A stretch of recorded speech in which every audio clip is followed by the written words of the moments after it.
If your back is not growing with calisthenics, you probably are training it wrong. I've been doing this for 7 years now. I started when I was 14. And once I figured out these 3 methods, my back exploded in width and in thickness even after 6 years of training. So in this video, I'll break down the 3 fastest ways to grow your back with calisthenics, and if you apply these, you'll see results way quicker than everybody else. Now let's get into the first one. Learning how to do more pull-ups. Yeah, you thought it was gonna be very flashy and all types of advice that you've never heard before, but guess what? The most reliable advice that you can always keep following is learning how to increase your pull-ups. And of course, it has a limit. I'm always recommending for people to, move on to the next level after they achieved a certain amount of pull-up numbers, a certain amount of level of pull-ups. But even if you are still at like 10 or 12 or 15 reps of pull-ups, you're still in that phase of having a lot more gains to actually be made. And if you start implementing that, then you will automatically get a wider looking back. Every single guy who is out there right now doing pull-ups very, very consistently has a lot of back gains. And the reason why that is because pull-ups are one of the most reliable exercises that you can do for your back.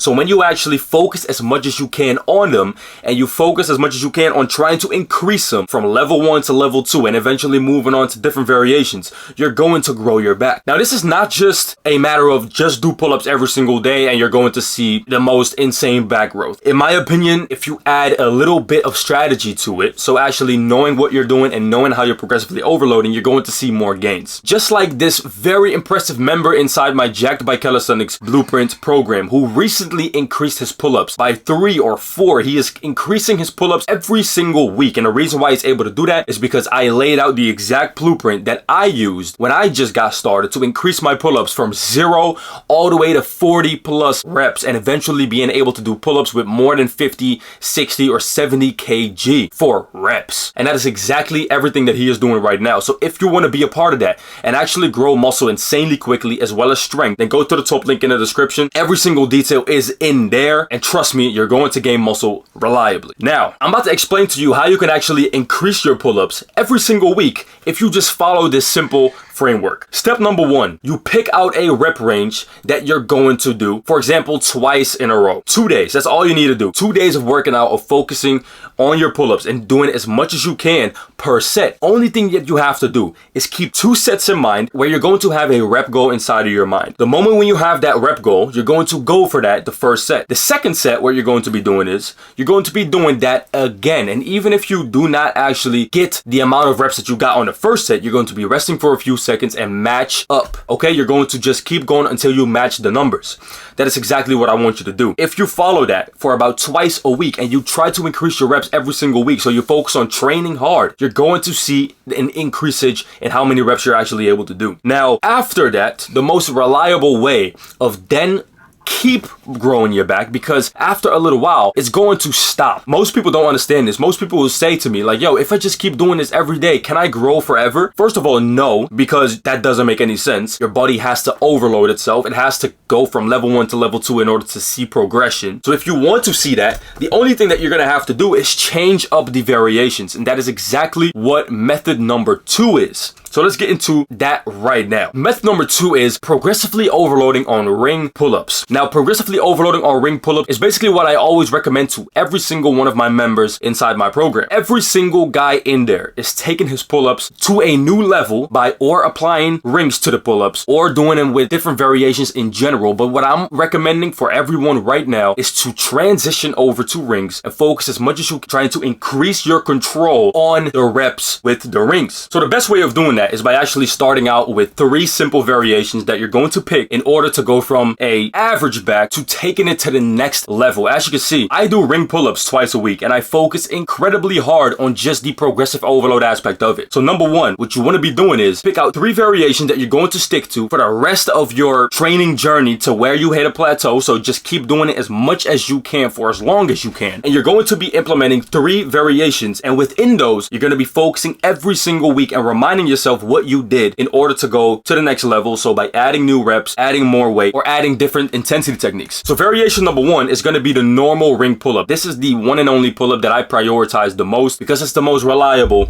it's the most comfortable to do, and it's the easiest to progress on out of the 3. Then the second one is commando pull-up. So it's basically going very, very close grip and trying to roll up to your lower chest. That is exactly my second variation. And then the third one is just doing behind the neck pull-ups. Okay, so behind the neck pull-ups is one variation that I do a couple of times throughout the week if I feel like actually doing them. Let's say for the last 2 sets of normal ring pull-ups, I don't really feel like I just want to get some extra volume for my back in that day. I'll just add in 2 sets or 1 set of behind the neck pull-ups at the end of my first pull-up variation. So the reason why you should have 3 pull-up variations into your ring pull-up sessions, or even less, is because it's easier to progress with. The number 1 mistake that I see most beginners make is that they have way too much in their possession, way too much variations to deal with. And the moment when this is the case, you're not really going to be seeing fast progress because you're trying to balance everything. That's not really possible. After a little while, you're going to find yourself in a deep plateau, not being able to hop out of it because you are not making the change of lessening up how many progressions and variations you have. The moment when you say to yourself, you know what, I don't need that many progressions, I don't need that many variations, I can just stick to 2 variations, for instance, and that's it. That is the time where you're going to be making the most progress. Now, for the people who are already doing this, once you have landed in this phase where you're only doing 3 variations or 2, the proper way of progressively overloading on it is by increasing the reps with a certain weight that feels incredibly hard for you to reach about 10 reps with. Okay, let's repeat that. So pick a weight where you can do just shy of like 10 reps, in between 8 and 10. So you want to be picking that, and you're going to be working all the way up towards doing 2 sets of strict 10 reps. Once you have been able to do that, now you're going to be increasing the weight, and the reps are now going to drop again towards 6 or 8. Once that's the case, you're going to build up again towards 10. What I'm doing right now is I'm doing 66 pounds on very slow and controlled ring pull-ups, and I'm working my way towards 10. Yesterday, for the first time, I did 9. And I say controlled pull-ups, I basically mean getting a full stretch at the bottom and a full squeeze at the top, and lowering myself very slowly. That is how you want to properly do a pull-up. Now, if you are not doing that right now, I want you to make the change towards this, because a lot of people, they are focused on just trying to rep it out, which is not bad at first, but there is a better way of doing it, and that's by controlling the reps more. So focus on 2 sets of very controlled negatives, very controlled range of motion, very controlled stretch and the squeeze at the top of the movement. And once you have done that, work your way up all the way towards 10 reps with a certain weight that is very hard to get 10 reps with. Once you have done that, increase the weight slightly, just a little bit. It could be 1 kg, 2 kg, and then repeat the process. Now, a little intensity technique that I want to give here to you is, which I also mentioned in chapter number 1, if you want to take it to the next level for your weighted pull-ups and weighted reps in general, my recommendation would be, whatever you get on the first rep, I want you to match on the second set. Whatever you get on the first set, I want you to match on the second. What does that mean? Let's say the first set of pull-ups, you're doing 12 reps with 10 kg on the rings. That means that the second set, I want you to do that again. And you might ask yourself, but that doesn't work because I'm already fatigued, so I'm definitely not going to get 12. Or else that means that the first set, I didn't went hard enough. That's right. That's why you're probably going to fail at like 8 maybe, right? The moment when that happens, you're going to rest for about 5 seconds, very short, get back into it until you hit 12. This is an intensity technique that is created for you to hit failure multiple times in just 2 sets. Once you have done that, you're now in the top 1% of athletes doing 2 sets to failure, because most athletes who are doing 2 sets to failure, they're probably only hitting failure 2 times. When we do this intensity technique, we're hitting failure about 5 times for 2 sets. Can you see how that would lead us to more gains? We're failing and constantly failing our reps, trying to strain our way back up until we match the number that we did on the first set.